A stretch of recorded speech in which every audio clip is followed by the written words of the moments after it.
Lietuvos laisvosios rinkos instituto palapinėje pradedam diskusijų festivalio būtent diskusiją ir pradėsime nuo mano galva ganėtinai įdomios diskusijos apie verslininko vaidmenį. Tarsi iš pažiūros viskas yra aišku, čia ilgą laiką jau gyvenam tarsi kapitalistiniai sistemai, kur laisvoji verslininkystė kaip sistema yra aiški, bet mano galva vis dar po daugiau negu 3 dešimtmečių Lietuvoje jaučiamas paradoksas šioks toks.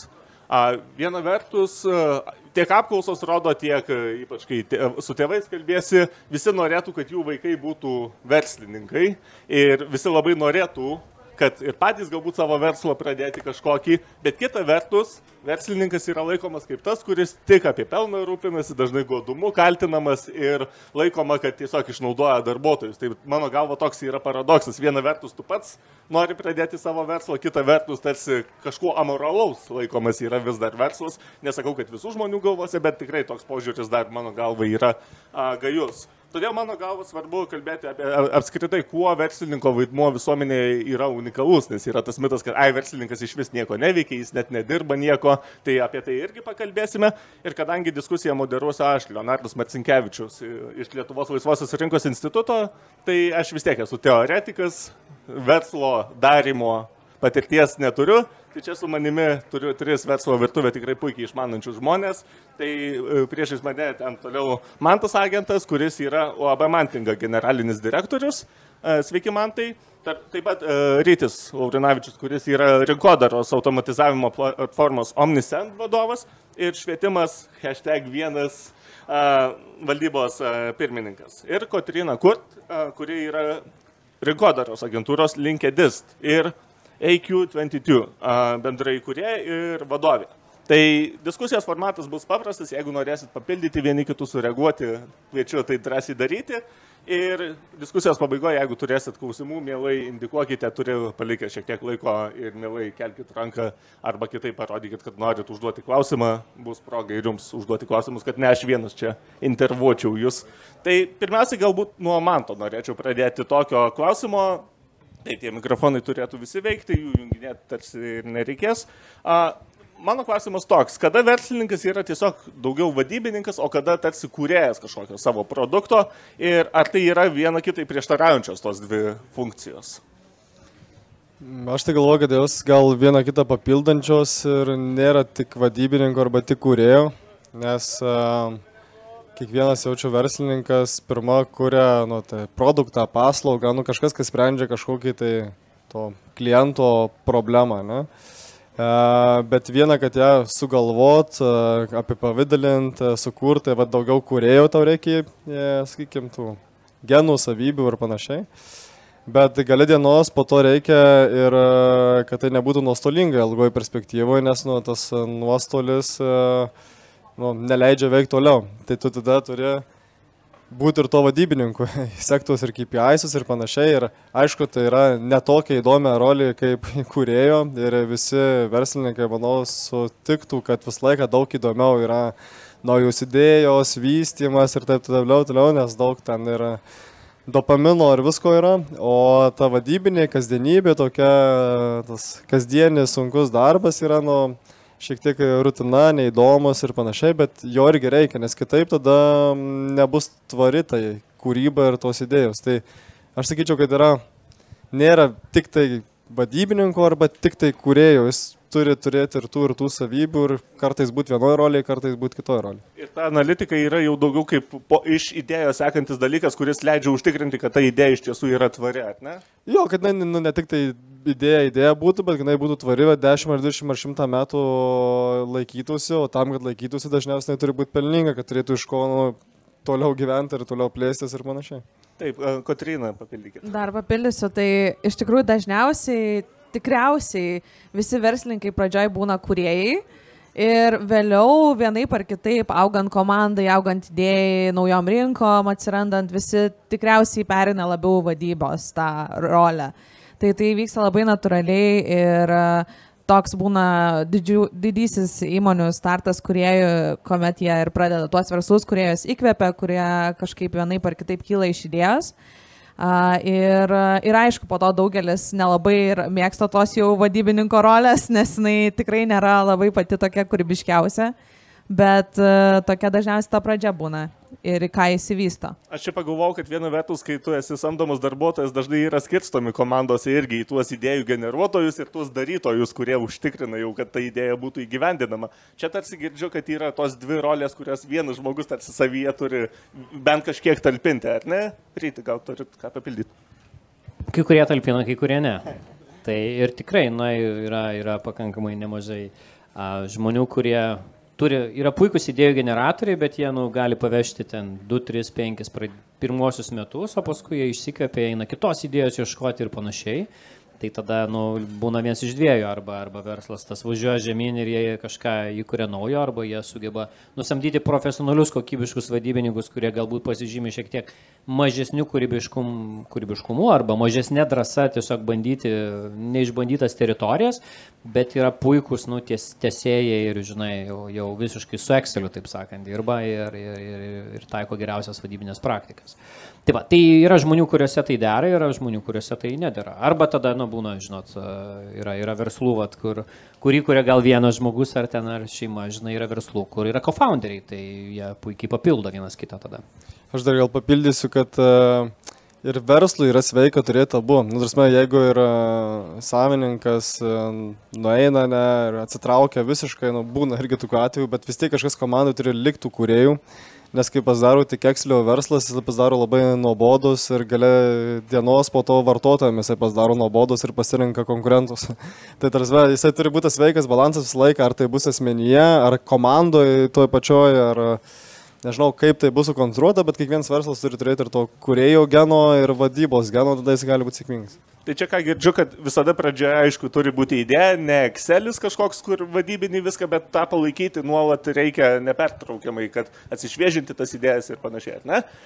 Taip, tada klausimas Ryti jums, nes čia Mantas ir paminėjo tą pelno veiklos testinumą ir dažnai girdim, kad tas pelno rodiklis ar motyvas tarsi verslas ir kaltinamas tuo yra, kad štai jums tik pelnas ir te rūpi. Tai kokią vertę apskritai, iš kur tas pelnas ateina versle ir ar tikrai tik verslui tik ir pelnas ir te rūpi, taip tiesmukai? Tai rūpi. Visų pirma rūpi, nesutinku, kad tik tai rūpi ir vėlgi tai labai priklauso nuo žmonių, nuo vadovų, nuo savininkų, kokius jie kelia tikslus. Ir tai, žinot, verslas be pelno reiškia nuostolį, reiškia bankrotą. Tai čia labai labai paprasta, tai tas irgi visuomenė galbūt to nėra supratimo. Taip pat kaip, gal šitą vietą vėlgi tos norėtųsi paralelės, tai turbūt, kai dirbi, tau svarbu, kad išmokėtų atlyginimą, ar ne? Tai nes kaip ir tau gali patikti darbas ir viskas labai fainai ir džiaugiuosi, kai patinka darbas, bet vis tiek, kai ateina ta dalyginimo diena, tu turi pagrįstą lūkestį, kad įvyks pavedimas ir jeigu jis neįvyksta, tada matyti vien iš entuziazmo gali padirbti dar mėnesį ar 2 ir ieškoti kito darbo. Tai lygiai taip pat su verslu, reiškia, jeigu tu turi verslą, tai dažniausiai ypač tie, kurie ilgai užsibūna savo versluose, tai jiems patinka tai, ką daro, bet vis tiek metų galia turi būti pliusas, nes kitu atveju tai ieškoti kažko kito. Tai pelnas yra neišvengiamai, jis yra būtinas, bet to tai yra ta pridėtinė vertė, kuri yra sukūrima visuomenėje. Ir vienaip ar kitaip reiškia tas pelnas, jis yra dalinamasi su visuomenė. Net jeigu tai yra per patį bukiausią būdą, tai yra vartojimą, vis tiek tas sukurta pridėtinė vertė galiausiai grįžta į valstybę, į biudžetą, per mokesčius, per vartojimą ir panašiai. Aš tai irgi manau, kad žmonės iš tikrųjų dirbdami pelningoje įmonėje jaučiasi laimingesni, nes taip pat, kai tu dirbi įmonėje, kuriai sekasi, tu nori prisidėti prie tos įmonės augimo, tu prisidedi prie tos įmonės augimo su savo darbu. Ir kartais galbūt būna ir disonansas, kad žmonės kaip ir džiaugiasi to įmonėje būdami, bet tada aišku, vadovas gal tenais savo ir daug leidžia. Yra kartais tas požiūris, taip, bet to pačiu vadovai niekada nerodo to viso darbo tiek daug, kiek jie įdeda sunkaus, tai žmonės irgi mato ne abidvi medalio pusės dažniausiai, tai galbūt iš to ir atsiranda šiokie tokie pasakymai. O šiaip tai manau, kad tikrai pelnas leidžia įmonėm prisidėti prie daug kitokių veiklų, remti tas pačias įvairiausias iniciatyvas, remti Ukrainą dabar, taip, remti įvairias kryptis. Tai verslas su pelnu yra visą laiką vienareikšmiškai daug geriau negu verslas, kuris apie tą pelną negalvoja. Man tai. Jo, aš gal pridėsiu irgi, kad tas, nesikartosiu, kad pelnas svarbu ir jis turi būti, nes kitaip, tai netvaru. Bet tai buvo motyvas, ne? Tai aš manau 99,9% verslų nėra pagrindinis motyvas pelnas. Nes jeigu bus tik pelnas motyvas, ne, tai tada optimizuosi viską ir bus visi pastatai negražūs, su mažais langais ir taip toliau, nors tu viską labai sutrauksi, kad kuo ištrauk desnę ten vertę gale, bet ką matom pavyzdžiais, to nėra. Jeigu daro, nežinau, ofisą, Omnisendas ar kiti, jie investuoja į gražesnį interjerą ar eksterjerą, kad tai būtų ir visuomenė, padaro vaikų žaidimo aikštelės, kiti dar kažką daro. Tai to nereikia daryti. Šiaip, tai nieks tau neprašo, bet verslininkai dažnai susimažina savo pelną, sakykime, vardan bendruomenio, visuomenės ir panašiai. Bet kad jisai turi būti, turi, tik tai, kad žmonių gal yra, aš tai sakyčiau, šiek tiek ir pavydo, nes mato didelį skaičių, kuris atitenka, jeigu tai yra privačių asmenų valdomas verslas, tai atitenka mažai daliai asmenų, dividendų pavydalu ar kitu. Bet iš kitos pusės jie rizikavo kažkada daug ar laiko ar resursų, mažai kam yra, kad ten nukrito iš dangaus. Ir kitas dalykas, kiek esam kalbėję, nes būna tokių klausimų, tai kodėl nepasidalina ten daugiau su darbuotojais, tai sakau, gerai, galim sutarti, kad mes pasidalinam daugiau, bet kai bus nuostolis, irgi pasidalinsim. Tai tada nieks nenori dalintis nuostoliais, arba sumažėjusių nevykdymų kažkokiu, kartais sunkių tų situacijų būna suvaldyti pinigų srautus ir panašiai, tai kas dauguma savininkų yra susidūrę su tais, tai tos dalies dažniausiai nemato, visi mato tik fasadą ir jau kai labai gerai sekasi, bet kiek yra verslų nesėkmingų, kiek yra bankrutuojančių kas metai verslų ir panašiai, nieks apie juos nešneka. Tai ir čia tas ir gaunasi tas apie verslininką požiūris, kad tik pelno siekiantis, ten blogiečiai kažkokie panašiai, bet kažkodėl, aš tai kaip sakau, visose šeimose yra, nežinau, čia kokį negražų žodį pavadinti, bet blogų žmonių, nenoriu, vis tiek čia transliuoja. Tai, bet ir kiekvienas, ir tarp gydytojų yra, ir tarp kunigų yra. Tarp visų žinom, visur tų mažą dalį blogų žmonių, bet didžioji dalis tai būna teigiami, geri ir nereikėtų taip jau moralizuoti. Ir dar tai paminėsiu, mes galvojam, kad čia tik Lietuvoje tokį požiūrį turim. Tai aš turėjau tikrą testą, buvo pas mane studijose 50 skirtingų valstybių. Tai dėstytojas irgi uždavė klausimą, kiek pas jūs yra teigiamas įvaizdis verslininko. Sako, tik Amerikonė, nekelkit rankus. Ir ne vienas nepakėlė. Tai ką ir sakė pagal tyrimus, vienintelė šalis Amerika, kurioje, Jungtinės Amerikos valstijos, kurioje yra teigiamas, daugiau teigiamo įvaizdžio apie verslininkus, visas kitas pasaulis turi labiau neigiamą. Nežinau, kodėl, bet tai dažniausiai kyla iš įvairių priežasčių. Taip, ir čia pratęsiant tiesiog tą mintį, puikiai man tas užčiuopė tą motyvo dalį. Tai yra, spėjau taip įsivaizduočiau, taip iš teorinės pusės, kad retai kada pats pelnas iš savęs ir būna tas startas, nuo ko tu pradedi, galvodamas, štai dabar uždirbsiu 10-20% pelno įdėdamas tokią pinigų sumą. Retai tikriausiai taip verslas yra pradedamas, tai yra kažkokia idėja, kuri motyvuoja ir kartu iš to ateina kaip rezultatas tam tikras veiklos, kuris vėliau ir gali būti motyvas, tai yra pelnas ir grąža ta iš veiklos. Ir taip ir ne, matyt, tai, žiūrėkit, aš turbūt kadangi ir tie verslai, kurie buvo įsteigti 90-aisiais, tarp jų buvo tikrai visokių. Ir aš manau, kad būtent motyvas juos steigti buvo truputį kitoks, negu kad motyvas tų verslų, kurie yra įsteigiami dabar. Tai iš principo buvo išbristi iš skurdo. Vakar tu realiai badavai, ir tikrai matyti ne vienam, kuris šiandien yra sėkmingas verslininkas ir ten multimilijonierius, realiai vaikystė buvo skurdas. Ir tada motyvas iš tiesų gali būti pinigai ir tada tie žmonės iš tiesų yra labai plėšrus, labai alkani, nes tai yra išgyvenimo instinktas. Taip pat kaip gamtoje, kai tau reikia maisto, tu nesižiūri, ar šitas aš ten liūtas, ar šitas stirna graži ar negraži, tiesiog ėdu. Nes aš malšinu alkį ir tai yra absoliutus bazinis mano išgyvenimo instinktas. Maslow piramidė, aš tenkiniu patį pirminį poreikį.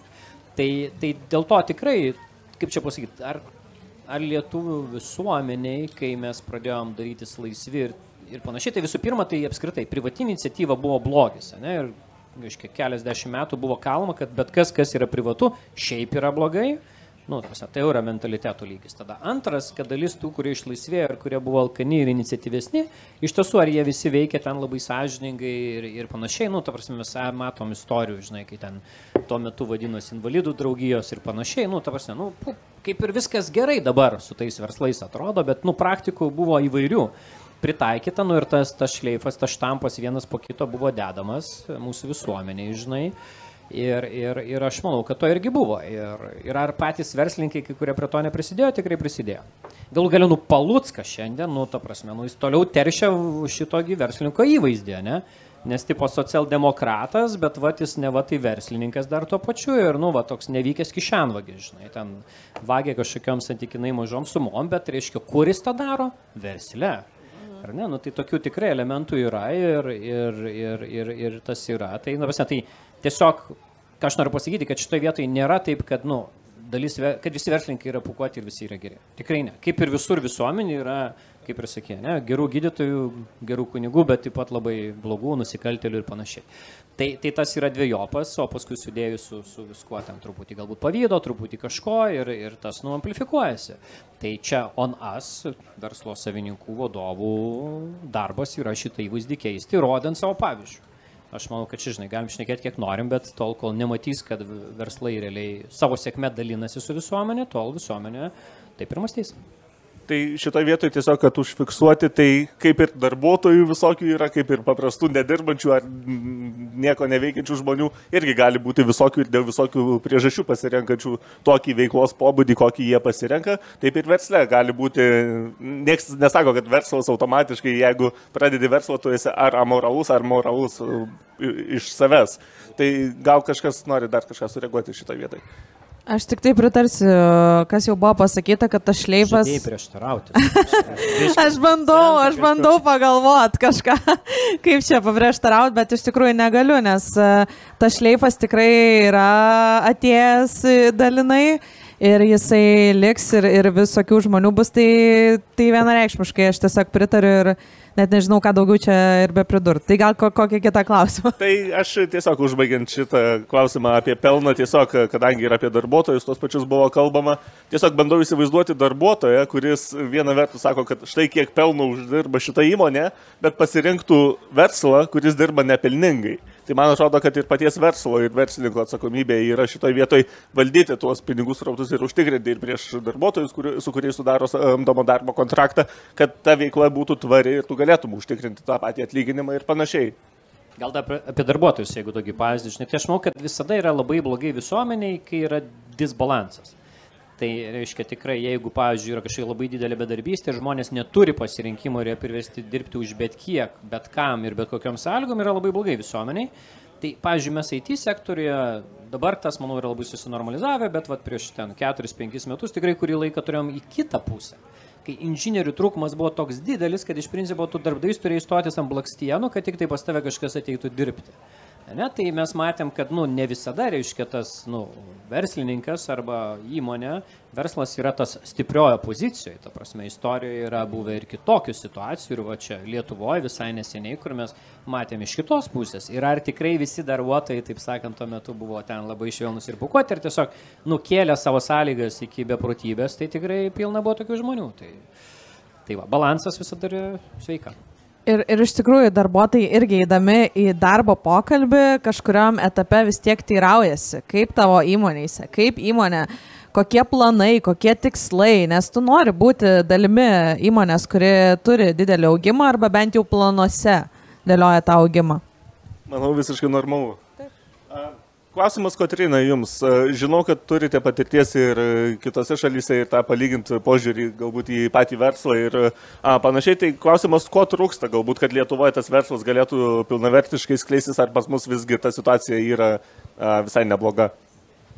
Sakyčiau kažko labai, kad va, taip iš karto, kad va, to tik tai trūksta, tai nėra. Tikrai situacija daug geresnė negu, sakykime, prieš 10 metų, su kuo aš galiu palyginti.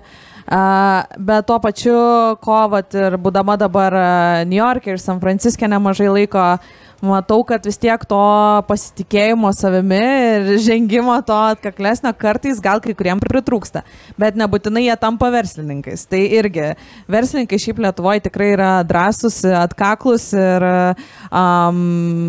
nori tikrai atsikasti to pyrago gabalėlio iš visos pasaulinės rinkos. Nors ir tokie maži, bet tikrai yra tiek daug fainų pavyzdžių, tas pats Omnisendas ir dar įvairių kitų brandų, kurie žiūri daug plačiau ir mato daug daugiau negu, tarkim, prieš 10 metų mes matėm. Tai sakyčiau, situacija tikrai yra daug geresnė, labai pagerėjus, turim nuostabių pavyzdžių, nuostabių sėkmės istorijų. Ir ko trūksta, tai vėlgi sakau, dar labiau to didesnio pasitikėjimo, užtikrintumo važiuoti į priekį. Čia man tai Amerikos pavyzdį paminėjo, tai vėlgi galim žiūrėti į kažkokius reguliacinius skirtumus, tarkim, biurokratija, kaip veikia biurokratinis aparatas, ta pati mokesčių politika, tai iš kur čia tas skirtumas mentaliteto pas amerikiečius verslo darimo ir europiečius? Aš tai galvoju, čia šimtmečius trunka, nes jie valstybės susikūrus kitaip negu mūsų, čia Europos ten susikūrė. Aš nežinau, nesu istorikas, aš bijau kažką pasakoti ir kodėl paaiškinti, vėl taip yra. Aš tiesiog žinau faktą, kad Amerikoje verslininkas yra pagarba ir ten visi siekia būti ir taip toliau ir jie džiaugiasi, jeigu tu, pas mus, jeigu atvažiuoji su gera mašina, tai visi žiūri kreivai. Ten visi tavim džiaugiasi, ir tave pagiria ir taip toliau. Nors biškai skirtingas, tiesiog mentalitetas skirtingas. Bet jeigu aš papildysiu dėl to Lietuvos, ko trūksta, šiaip mažai ko mums trūksta. Mes, jeigu taip kartais save baudžiam kaip lietuviai, mėgstame save tokį pasakyti, kad čia mes, biškai ten žalesnė ten Amerikoje kažkur. Realiai mes pasaulio kontekste, mes irgi bakeriai esame industrijoje, to vadinamoje, nesam ten nei didžiausi, nei kažkokie, bet turim globalią ambiciją, ir kodėl jos neturėt, ko mes prastesni ten už tą Amerikoną ar ten Japoną. Nieko, realiai turim tas pačias rankas, kojas ir taip toliau. Ir dažnu atveju mes esam žingeidesni, greitesni, daugiau noro turim. O kodėl tas gaunasi, nes didžiaus valstybės, Vokietija, nežinau, Prancūzija, ta pati Lenkija, didžioji dauguma jie net negalvoja apie eksportą, nes jie turi labai didelę vidinę rinką. Jiems nereikia tų kalbų mokintis, jiems nereikia dėti ekstra mylios, kad tapti didesniu verslu. Lietuviai, bet kuriam, ar tai bus Omnisendas, ar tai bus kepyklėlė, ar tai bus, nežinau, bet kas kitas, norint tapti biškį didesniu verslu, tu privalai eksportuoti ar paslaugą, ar produktą, ar bet ką kitą. Tai reiškia, tu turi būti geresnis už tos vokiečius, nes, dažnu atveju tam, nežinau, Vokietijos tinklui, ar ten Amerikos kažkam, jam patogiau pirkti yra iš vokiečių negu iš lietuvių, tai tu turi būti kažkuo geresnis, kad tave rinktųsi. Tai dažnu atveju tave ir ta mažumas šalies yra ir minusas, nes tu negali greit scailint, bet iš kitos pusės didelis pliusas, nes tave priverčia būti kūrybiškesniu, greitesniu ir taip toliau. Tai mes visas savybės turim, iš tikrųjų lietuviai ir statistika rodo, mes varom gerai. Per 20 metų mes pasiekėm žiauriai gerų rezultatų kaip verslas, kaip visuomenė, kaip šalis, tai reikia džiaugtis. Ir manau, mūsų jei nepiktas kaimynas, tai mūsų ten ta perspektyva yra labai labai gera ir po to, manau, po 20 metų susidursim su tom problemom, ką turi šveicarai ir ten prancūzai, kur jau tingi dirbti, nes per gerai gyvena, žinai. Bet dar mūsų šitas dar kokie 15 metų dar nelaukia. Tai čia Ryti, pratęsiant jūsų mintį, kad pačioje pradžioje, kai tik Lietuva nepriklausoma tapo, dažnu atveju tas nepriteklius ir buvo variklis tam tikras ir Laisvosios rinkos institutas stokos tyrimuose ir pastebėjo, kad dažnu atveju stoką traktuojam kaip kažką neigiamo, ką kaip tik žmogus ir siekia įveikti, bet kartu tai be to žmogus negali nei laisvas būti, nei kūrybingas, nei paskatų turėti kažką apskritai pradėti kurti, daryti. Tai kiek čia mums dar tos erdvės yra iki tų šveicarų, kad vis dar būtume motyvuoti ir ar ne per anksti mes čia galbūt tą, kaip mėgstama sakyti, sukurtą jau pyragą, pradedam dalinti ir įsivaizduoti, kad mes jau esam lygiaverčiai kaip šveicarai tie patys ir mūsų vienintelis užduotis dabar yra tik paskirstyti ir padalinti, o nebekurti. Ar ne per anksti mes prisisotinom čia?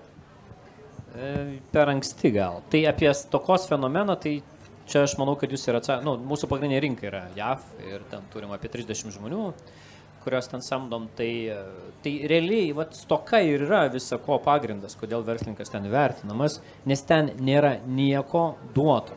Ten nėra sveikatos draudimo, ten nėra pensijų, ten nėra motinystės išmokų, ten yra absoliučiai nieko ir arba tu susikuri viską pats, arba tu paveldi ir sugebi neišvaistyti. Ne? Tai du būdai. tai ten yra amžina stoka ir net ir visą gyvenimą tu dirbdamas, tu turi pats investuoti. Nu, ten nėra, kaip čia aš, jeigu dirbu, normaliai uždirbu, sumoku sodrą, darbiškai privačiam draudimui ir kažkas stabiliai vis tiek įkapsės, ne? Tu visko turi rūpintis pats. Tai ten yra amžinas, reiškia, stokos fenomenas, ten jis egzistuoja prieš šimtmečius ir jisai nekinta ir matom, kai, reiškia, Obama ten bandė daugiau to tokio, europietiškumo, sakykim taip, socializmo europietinio įvest, didžioji dalis visuomenės priešinasi, gerai, ar didelė pusė, ne, kaip matom, iš esmės per pusę pasiskirstė.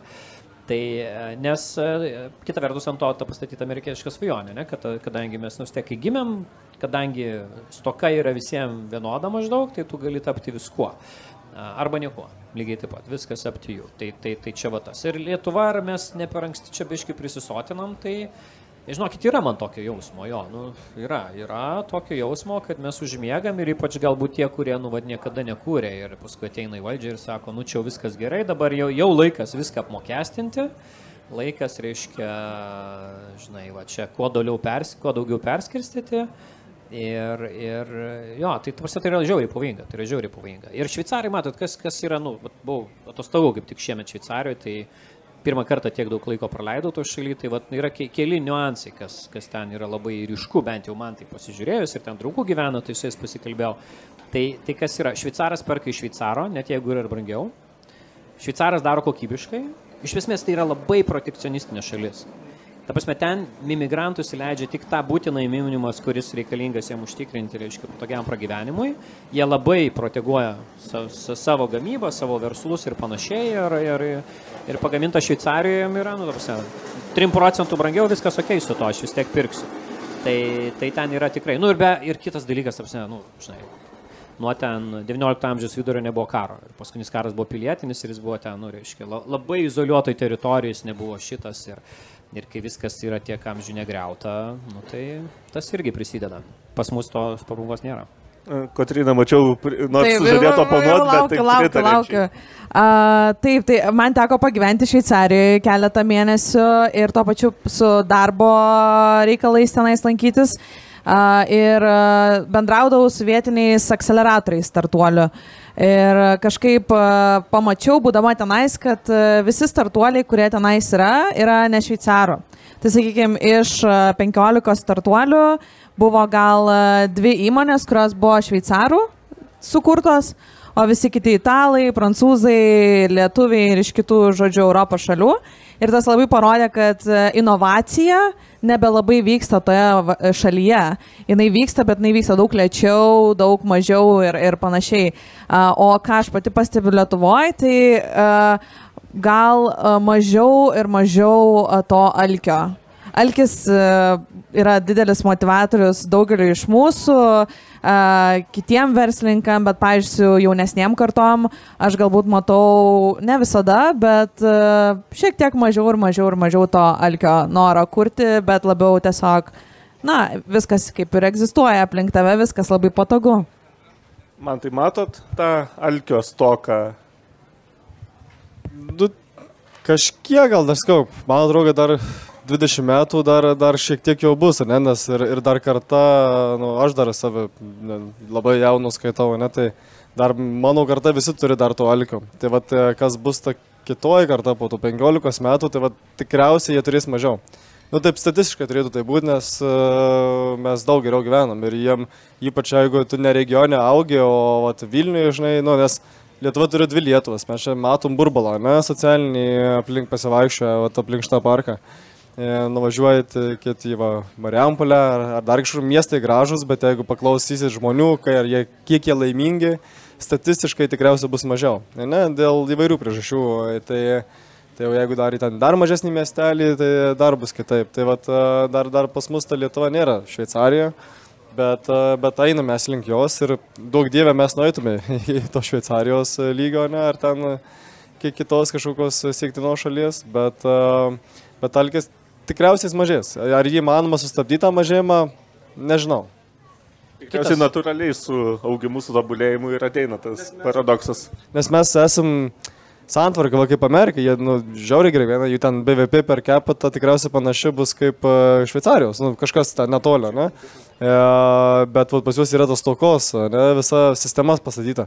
Mes esam socialiniai sistemoje ir dabar visi tie pasiūlymai 4 darbo dienų, tu dar ten 2 darbo dienų ir taip toliau, tu iš vis nedirbt.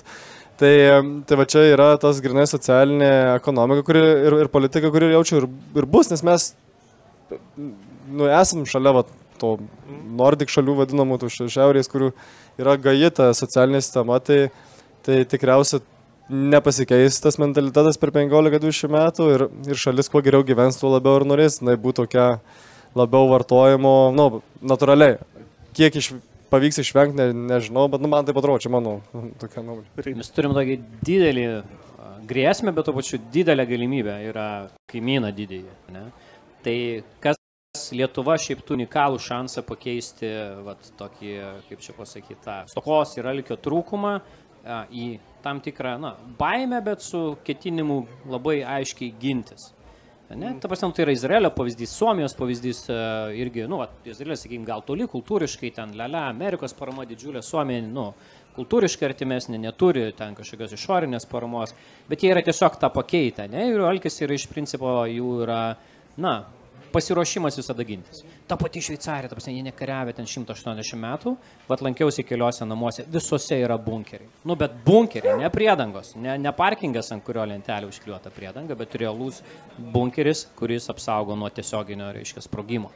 Tai čia aš manau, kad vėlgi mes turim unikalius, alkis mažės neišvengiamai, tai ar mes kaip visuomenė pakeisim kažko ar nepakeisim. Tai aš manau, yra 2 dalykai. Pasiryžimas, nusiteikimas ir pasiruošimas apsiginti, bet kokią kainą. Ir antras yra išsilavinimas. Tai kad mes turėtumėm daug proto ir proto, reiškia, koncentracija kvadratiniam kilometrė būtų didesnė negu kad kitur pasaulyje ir tada viskas bus labai gerai. Tai ta prasme, kai jau sukūrėm kažką, kad ginti tai, ką jau sukūrę esame. Faktas, nuo čia prasideda. Ir toliau investuoti į švietimą, išsilavinimą tam, kad mes turėtumėm ir ateityje to proto, kuris galėtų puikiai iš mažos šalies eksportuoti ir vežti čia pinigus ir toliau investuoti į gynybą, kad visą tai išsaugotumėm. Kotryna, kažką norėjo. Aš buvau kaip tik prieš 2 dienas parašęs LinkedIn postą įrašą apie tai, kokia yra dabartinė kai kurių žmonių formulė. Tai yra dirbti mažiau, uždirbti daugiau, o kažkas sumoka už skirtumą. Tai kas tas kažkas, tai yra verslininkas. Bet visą laiką visi nori dirbti mažiau. Čia, aišku, labai smagu, bet kad tu dirbtum mažiau, visą laiką aš sakau, tu turi žiūrėti tada į vertę. Ar tu esi lengvai pakeičiamas, kokią vertę tu atneši verslui. Ar tave gali pakeisti tas pats dirbtinis intelektas ir tiesiog žiūrėti į tai. Nes, sakau, ką aš girdžiu, tai kad norim mažiau darbo, daugiau pinigų ir tada tas skirtumas kažkur savaime pasidengia. Tai taip nebūna dažniausiai matematikoje ir ekonomikoje ir versle. Dėl to yra įdomu stebėti, kas dabar vyksta ir kaip kaip bus ateityje su verslais ir darbuotojais. Kadangi čia buvo paminėtas jau buvusio premjero pavyzdys, negaliu nepaklausti šito klausimo. Ar tokie atvejai, kai tarsi tai nieko bendro su verslo darymu taip kaip verslas ir vyksta, nėra, tai yra politiko tiesiog sąsaja su valstybės aparatų, prieiga prie kažkokių neuždirbtų pinigų. Ar tokie atvejai jūsų galva daro įtaką pasitikėjimui bendrai verslui ir galbūt jau mato tokių situacijų, kai konkrečiai sako, visas verslas toks, nors tai nieko bendro su verslo darymu paties iš savęs neturi? Aš gal tada irgi tokią trumpą istoriją. Buvo tam tikra parama susijusi su dirbtinio intelekto įmonėmis ir startuoliais. Ir iš tikrųjų mes irgi su kolega skiriame daug laiko aplikuoti, vystame sprendimą iki 22, tai su finansais ir dirbtiniu intelektu. Ir viskas ok, mums ten pritrūko keletos balų, buvo atrinkta tikrai daug įmonių, kurios gavo tą paramą, nors mes tikrai turėjom labai wow komandą ir kompetencijas ir visą kitą, bet tvarkoj, supratom, kur galbūt pritrūko.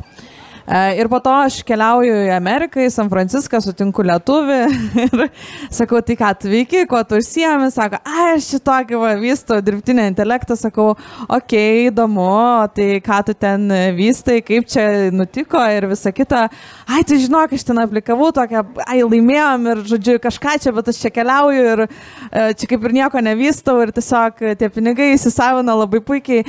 Ir tada tu galvoji tą minutę, kad, wow, tu tiek, žinai, stengiasi, tiek dėjai pastangų, laiko, viską, kad tu gautum tą pačią paramą ir tada yra kiti, kurie gauna ir ją visai kitaip iššvaisto.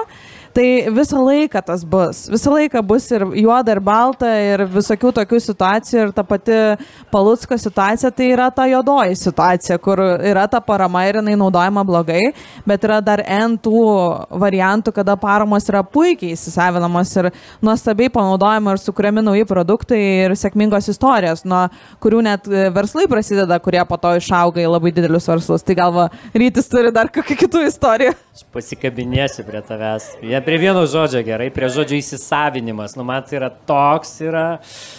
Ačiū. Dabar mes, tai, sorry, nepyk, bet tu pasakai, puikiai įsisavino. Tai, įsisavinimas iš vis yra kažkokia nesąmonė, aš nežinau, išbraukit, kur mūsų šitie kalbininkai žiūri.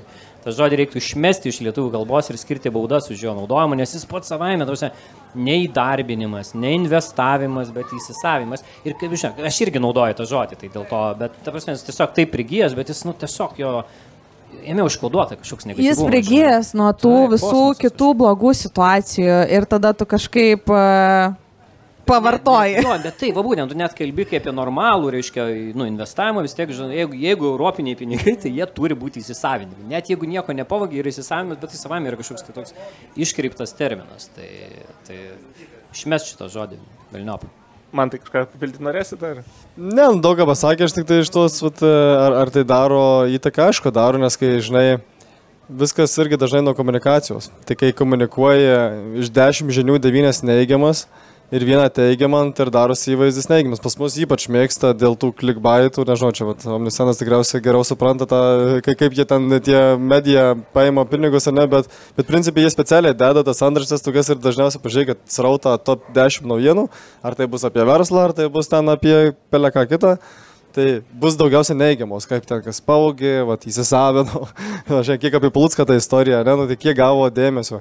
Tai jeigu būtų tiek pat dėmesio gavę Omnisendo pavyzdžiai arba kitų verslų, kaip jie tam padarė, sukūrė ir panašiai, gal visai kitoks būtų įvaizdis. Tai kartais reikia ir tą komunikaciją kažkaip, nežinau, čia žiniasklaida turėtų, ne, čia valdo tą srautą, kad daugiau duot teigiamo įvažio, jie stengiasi, bet vis tiek daugiau būna tų neigiamo negu teigiamo. Bet čia nepasikeis.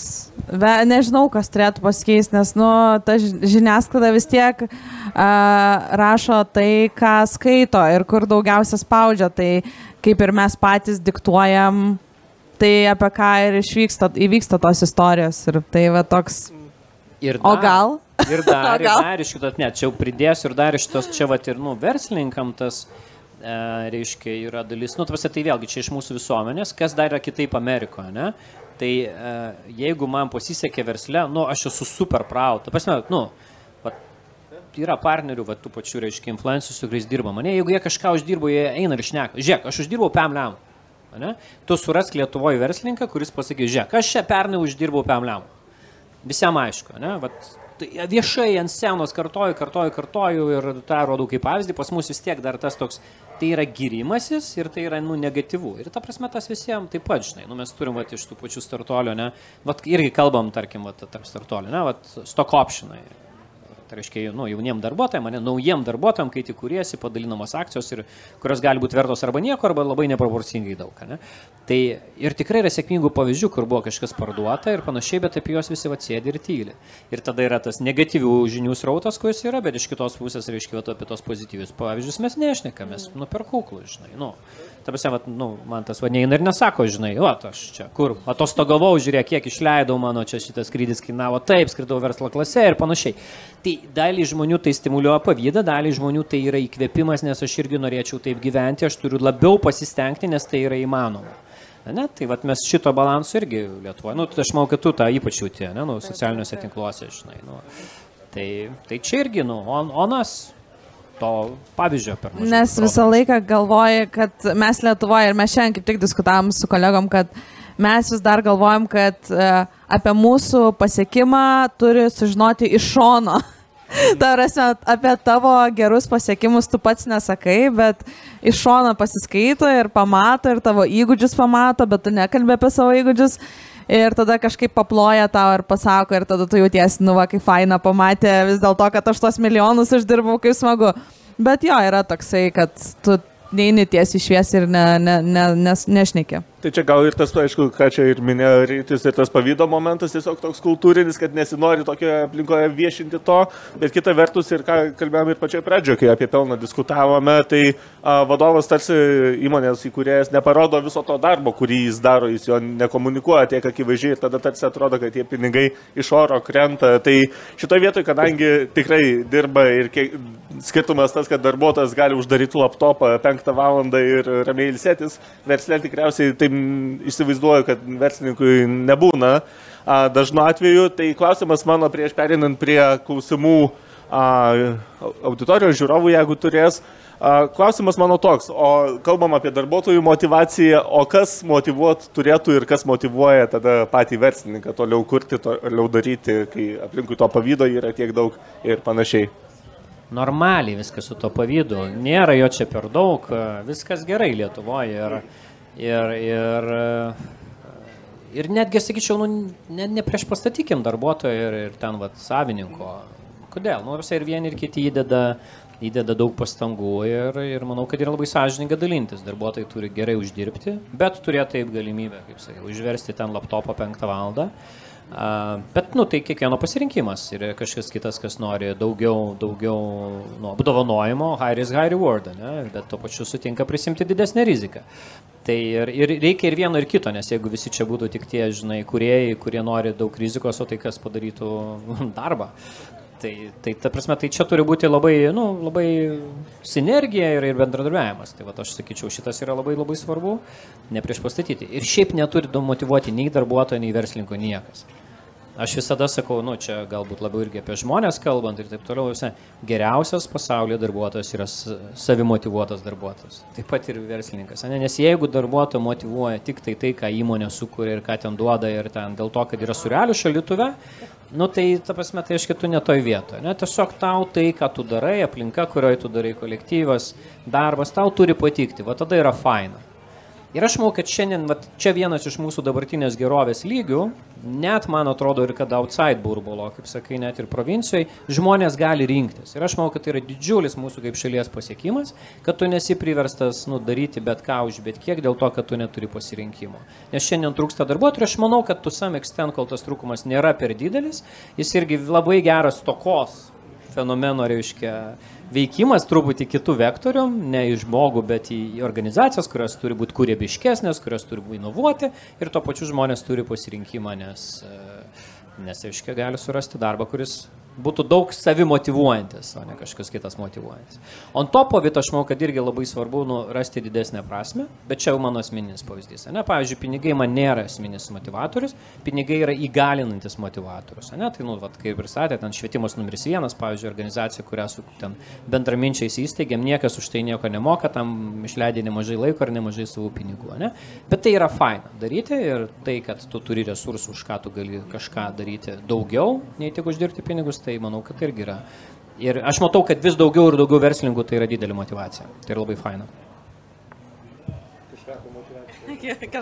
Kažką čia pašnekėkime. Taip, tai apie motivaciją. Dar iš mano pusės, manau, kiekvienam verslininkui savos prasmės. Man pačiai visą laiką yra tiesiog nuo pat mažumės labai daug idėjų, labai daug norų išpildyti įvairias iš tų idėjų. Tai pinigai ir pelnas, kurį aš pasiekiu su viena ar kita įmonė, man yra tas ir variklis tom idėjom įgyvendinti, išpildyti. Ir dar geriau, arba iš viso sėkminga situacija, kurią tikrai dabar turiu, tai yra nuostabi komanda, nes be komandos tai irgi vienas neišpildysi tų visų idėjų, nors ir kiek pinigų turėsi, vis tiek reikės kažką įdarbinti, priimti į komandą ir ją burti. Tai mano galbūt tokia motivacija, komanda nuostabi ir galimybės tiesiog. Tai jo, apie tą motivaciją, jeigu tai tikrai tai nėra pelnas ar pinigai, ne, nes mes kaip organizacija, bet mes vis tiek esame kaip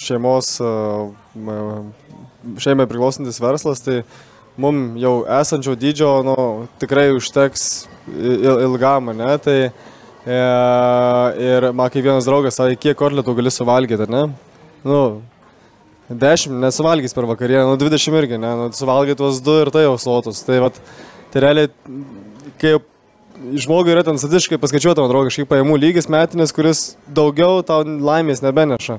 Tai turi atrasti tą motivaciją, tai vieniem būna, nežinau, ten pakeis pasaulį, kaip ten Meta ar kiti, ne, kurie kažką tai ten, tai mes tikriausiai su croissantais nepakeisim ten pasaulio, bet mes įsikėlė tą ambiciją tapti tuo globaliu bakery žaidėju. Aš skaitau globalus, kai tu esi visuose kontinentuose, turi ir gamybą, ir pardavimus ir taip toliau. Ir tą visiems sakyti, kad tai yra lietuviškas verslas, ne? Ir man yra tai didžiulė ambicija, sakykime, ir motivacija, kad iš mažos šalies, iš lietuvėlės mes galim padaryti tą globalų bakery verslą visam pasaulyje ir tiekti geros kokybės produktus savo klientam, vartotojam ir panašiai. Tai mane ta idėja žavi, aš dėl to ten keliuosi tą darbą ir einu. Ir daliai darbuotojų tikriausiai gal irgi tas rezonuoja ir irgi kartu su manimi eina. Puikiai. Bet tu niekada nežinai, gal pakeis pasaulio. Gal pakeis. Gali būti, kad pasaulis ir pakeičiamas nuo skanaus croissano pradėjus rytą, tai visko gali būti. Aišku, nuotaika visai kita, viskas geriau, tai daug prisideda.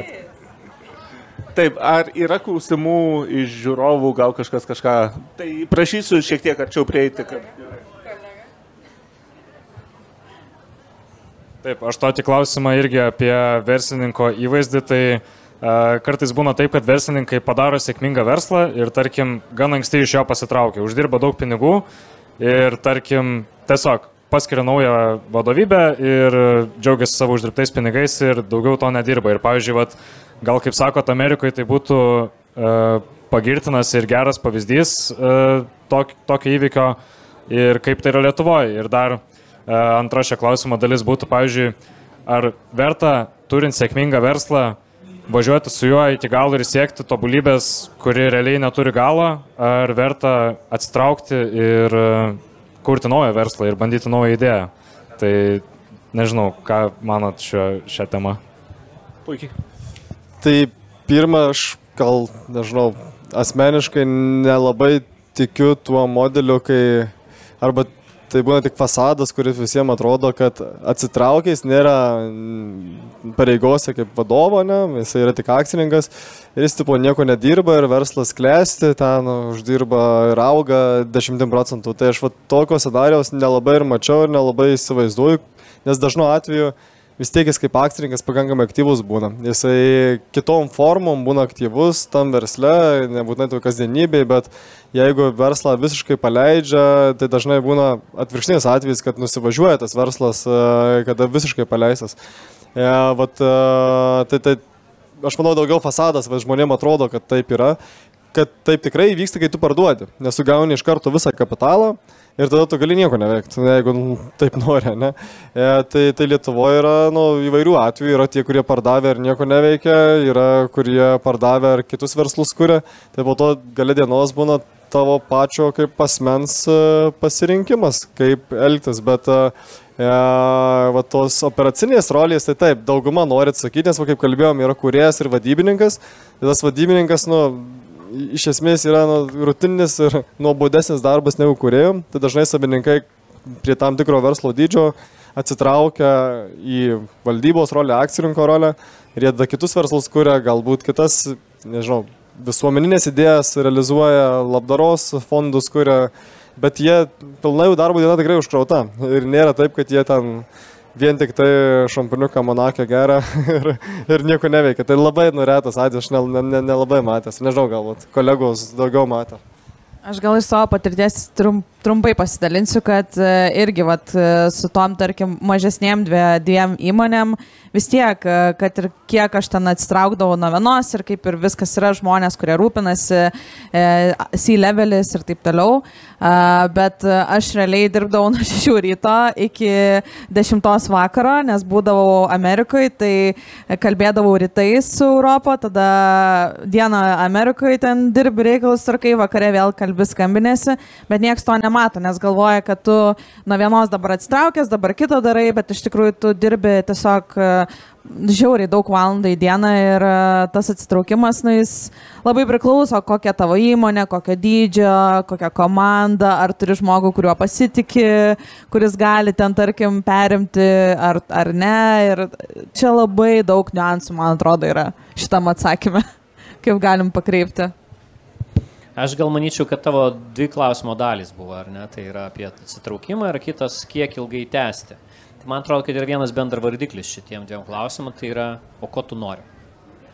Tai yra vidinė motivacija. Visiškai. Tai prasme, nuo to viskas priprasideda, jeigu tu nori ir tu keliesi, žiūrėkit, ką mes bedarom gyvenime, visur būna iššūkio. Ir kad ir kaip fasadas gražiai atrodo, visada yra visur iššūkių. Yra visose santykiuose, ir visose šeimose, ir visose versluose, visose organizacijose ir panašiai. Kažkas geriau, kažkas blogiau, bet iššūkių yra. Tai ir kai tau yra iššūkių, reiškia, mėno, metai arba panašiai, ar tu vis dar iš ryto keliesi nori, ar jau, reiškia, tu neišsiverti iš lovos. Tai man atrodo, kad čia bendras vardiklis ir viskas prasideda nuo mūsų vidaus. Tai jeigu tu nori išsikešinti ir plaukioti su jachta ir pragerti visus pinigus, go for it. Pasme, labai gerai, jeigu tu būsi nuo to laimingas, tai yra tavo kelias. Ne? Jeigu tu nori neišsikešinti ir tęsti ir kad paveldėtų vaikai, tai reiškia, tau yra pats geriausias kelias, nėra kito geresnio kelio. Lygiai taip pat, jeigu tavo verslas yra pasiekęs tam tikrą lygį, ar ko tu nori? Ar tave motyvuos, reiškia, toliau tęsti, ar dabar parduoti ir kurti kažką naujo, plaukti jachtą ir panašiai. Aš paantrinsiu, kad ir nėra gero ar blogo kelio. Tarsime, kiekvieno pasirinkimas kaip versle, ar nori augti 20%, ar nori augti 2%. Abudu keliai yra geri. Tarsime, tik tai po to skiriasi sprendimai, tai tas pats yra su to savininko sprendimu, gali parduoti, nieko neveit, gali labai daug dirbti, gali vidutiniškai dirbti. Čia tavo pasirinkimas ir nėra teisingo. Čia kiekvienam yra apsispręsti. Bet čia gal svarbus yra nuosavybės tas momentas apskritai, ko mes Lietuvoje skirtumas tas, kad dar nelabai gal yra sukaupta tiek, kad uždirbai, užgyvenai, gali parduoti ir viskas, bet man atrodo, kad nuosavybė tuo ir svarbi, kad štai, kaip sakot jūs man, tai, kad tu esi akcininkas ir galbūt tiesiog įmonės veikloje nedalyvauji, bet tau priklauso, tu vis tiek rūpinėsi ir tas, kad parkas, kai jis yra kažkieno, jis yra geriau prižiūrėtas, vis tiek tas momentas, man atrodo, jis yra svarbus. Ir aš manyčiau, čia Lietuvos dalinai stiprybė yra, kad dauguma Lietuvos verslų, ypač ten, nežinau, top 500 verslų, jie didžioji dalis yra lietuviško kapitalo. Ir tas yra didžiulė stiprybė, dėl to čia mes daug geriau gyvenam, Vilnius vystos ir kiti miestai ir taip toliau. Ką matom atvirkščiai mūsų kaiminėse šalyse Latvijoje, Estijoje, kur daug mažiau vietinio kapitalo. Nes ką reiškia tas vietinis kapitalas, kad tu tas uždirbtas pelnas lieka Lietuvoje ir dažnu atveju tau yra patogiau investuoti toliau toje pačioje šalyje, negu ten kažkur išvedinėti tą kapitalą į kitą šalį. Tai čia yra privalumas. Yra ir trūkumų, bet Lietuvos kontekste, žinėsim, gal giliai ir sunkiau būtų kitaip vystyti, nes nėra ten public rinkos aktyvios ir taip toliau, čia kiti niuansai. Kotryna kažką dar norėtų. Aš dar prie tą temą, kad norėjau tik pridurti, kad vadovui kartais yra labai sveika atsitraukti trumpam, kad ir keliom savaitėm, mėnesių ar kažkiek, ypač jeigu tai yra verslas, kurį tu vyks, tai 10 metų. 15, 20, dar daugiau. Tai vėlgi tu visai kitaip gali matyti dalykus, sugrįžti. Yra labai sunku atsitraukti. Ir šiaip jeigu vadovas išeina jau tų ilgų atostogų ar, sakykime, atsitraukia kuriam laikui, tai yra šiaip sunkus sprendimas, nes daugelis vadovų visą laiką yra hands-on, kiekvieną dieną su viskuo, su krizėm, su gerais, blogais momentais, viskuo. Tai va tokios būtų kelios mintis dar. Taip, ar kažkas dar klausimėlį turite iš auditorijos? Taip.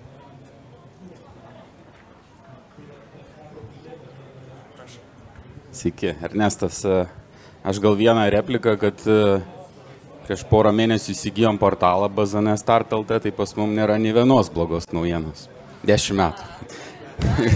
Ir čia komandos pasirinkimas rašyti tik tai gerom naujienom, kaip gavo milijonus startuoliai ir panašiai, kokia faina ta Lietuva. O kita, nežinau, gal kažką palinkėsit tiem verslininkam, kurie gal įkrytę į tuos rutininius darbus, kaip dar pagerinti kažkokį tipsą tą savo vaidmenį verslininko, kad jis yra tiesiog teigiamas. Labai gerai, kaip tik aš norėjau ir klausti pabaigai palinkėjimo, bet čia gal geresnis bus. Aš tai manau, kad grąžinkite visuomenę dalį pelno. Bendruomeniai, kurioje esate, ar tai bus miestas, ar tai bus rajonas, ar tai kaiminystė, ar tai visa Lietuva. Ir kalbėkite apie tai. Čia manau, kad irgi yra viena svarbi dalis, kad nemažai lietuviškų verslų prisideda pinigais, patirtim ir panašiai, bet jie tą daro irgi tyliai ir nemato visuomenė, nemato kiti verslininkai. Nes, žiūrėkit, čia šitoje vietoje irgi vyksta tam tikras, kaip čia pasakyti, įkvėpimas ir pozityv ir negatyv ir kažkiek, čia visi taip daro ir aš čia kažkaip to pelno turiu, aš tai čia niekam nepaukau, nieko neparemiau, bet mes turbūt labai super matėm, ta mobilizacija su Ukraina, kai vyko. Tai vienas tai yra tas grėsmės faktorius, kitas, visi daro, aš irgi turiu daryti.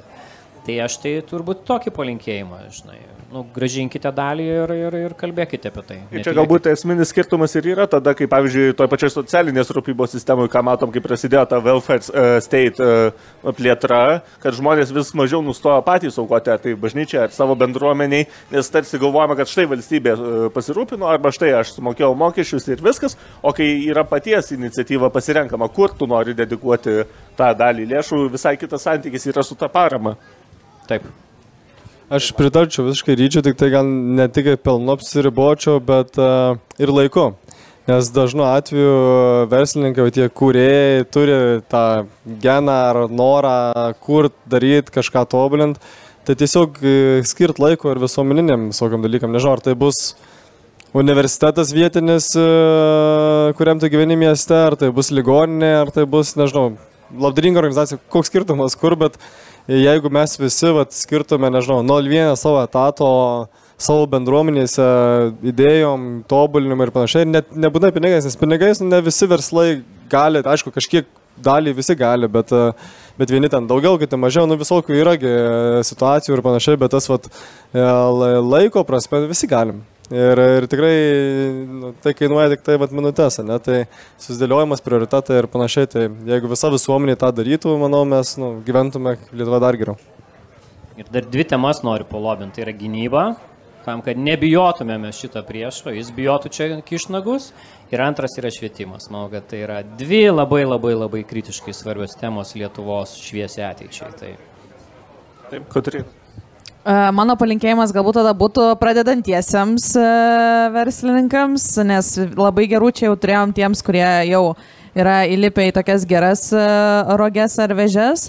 Tai vėlgi būtų apsupti save su kitais žmonėmis, verslo bendruomeniai, kurie gali dalintis sėkmės, nesėkmės istorijomis. Tam mes turime ir Unicorns Litainia ir daug įvairių kitų asociacijų, kuriuose galima matyti ir gauti patarimų, kaip pradėti, kaip startuoti, kaip nepamiršti savęs tame toj rutinoje ir visur kitur. Tai to ir palinkėčiau, bendrauti su kitais verslininkais, nes tiesiog labai seniau ir vis dar yra susiskaldžius tą bendruomenę, tai tiesiog burti ją kartu. Tai čia tas švietimo kampas, man atrodo, ir šita diskusija kažkiek prisideda ir kartu, man atrodo, apskritai kalbėti apie tą unikalią verslo rolę, kad verslininkas irgi dirba, yra svarbu ir tikriausiai nieko naujo, kaip daryti verslą sėkmingai jau nepasakysiu, tai tik iš teorinės pusės tikriausiai prisidėsime, kadangi Lietuvos laisvosios rinkos institutas atnaujino savo rinktinę, esame nemažai leidinių išleidę apie verslininko vaidmenį visuomenėje, naują leidimą išleidome, nes matom, kad vis dar visuomenėje to supratimo apie tą rolę nėra gausu, tai norėjau ir jums po egzempliorių padovanoti, nemanau, kad, kaip sakiau, iš praktinės pusės, bet galbūt save patį ir savo veiklą pamatysite kažkokiu naujų kampu. Ačiū, kad sudalyvavot.